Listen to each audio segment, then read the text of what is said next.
Welcome back. MTSU has teamed up with Local On 2 for the MTSU on 2 series, and today the focus is on the family. MTSU has a series of talks coming up discussing some tough topics like child abuse, relationship violence, and elder abuse. Yeah, today we are here with Dr. Rebecca Oldham with the university. Welcome in.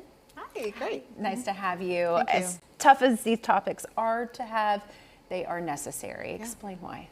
Yeah, well, we know that all of these different types of violence, intimate partner violence, sexual assault, stalking, that's one of the first panels we'll have. Child abuse and elder abuse are two other panels, that they're incredibly common. Just going through our life, knowing different people, it's undoubtedly everybody will know somebody and might even be the victim themselves at some point in their life.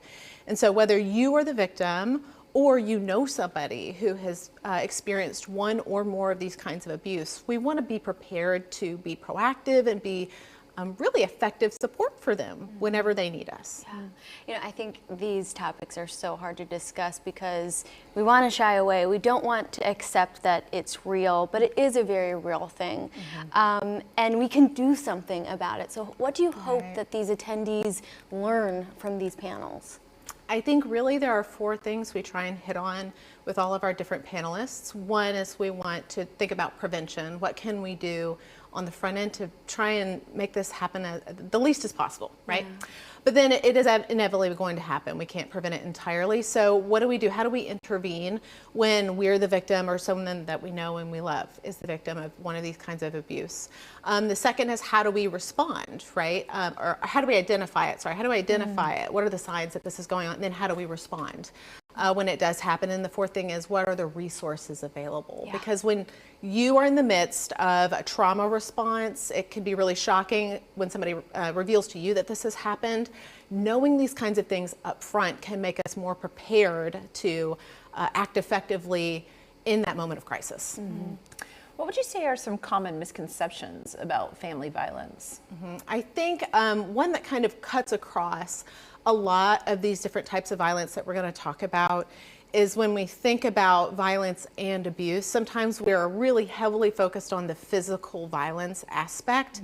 And we see all the time that people don't realize what happened to them was abuse because it didn't fit a certain narrative that they have, right? That they didn't have bruises, that it wasn't physical or severe enough. But what we know from research about violence and abuse is that it usually starts with non-physical forms of violence. It starts with verbal abuse, it starts with psychological manipulation, with financial abuse. And so when we are better able to identify forms of abuse that are precursors to physical violence, we can intervene earlier and prevent it from escalating. And I also think it's important to recognize those non-physical forms because those survivors deserve the same level of validation as people who have experienced physical forms of violence.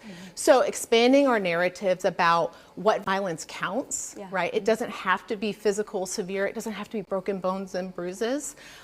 It can be other forms of manipulation. And power and control, advocates and researchers will tell you, are really at the center of it. So when we can identify constellations of control and power that are happening within a relationship, that's when we know that there's some red flags and we need to intervene now. We don't necessarily need to wait for it to get worse. Right. Well, I would say that the power and control is oftentimes very hidden within that family dynamic. What are those identifiers that we can look out for? Maybe someone is watching right now who needs to be on the lookout. What are those identifiers and how do we support those survivors? Right, so I think one really important marker that is a red flag that can cut across each of the types of violence that I've mentioned today is isolation. Because when victims are isolated, then they're easier to control. They have fewer people to intervene and to support them. So isolation is a pretty common red flag that we can look for in all of these different circumstances. So that might mean like not letting people go out with friends.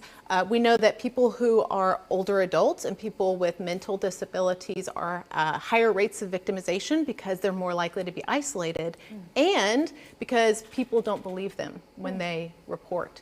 So when you think about how can we support survivors, we believe them. And that sounds really simple, but the truth is when people report things like sexual assault, when children report that a trusted adult, because usually it's a trusted adult, usually it's our close relationships, not strangers, where these things happen. You know, when I was growing up, stranger danger, there was like commercials about stranger danger, and of course those things do happen.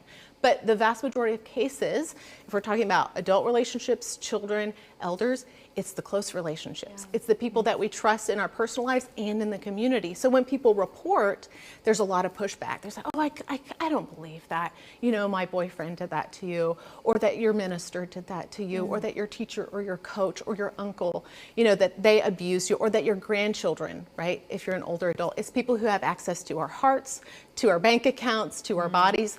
That's where the abuse happens because they have access. And so we need to be focused on where is abuse most likely to happen if we're going to prevent it and if we're going to be able to intervene and believe survivors when they report. Simple yet profound advice. Good Thank advice. you so Thank much, you. Rebecca. Y'all can learn more about these panels, and if you would like to study these issues, you can also contact MTSU by visiting mtsu.edu/HDFS. And friends, if you or someone you know needs help, do not be afraid to reach out. There are several hotlines that you can call, and they are available to you 24 hours a day.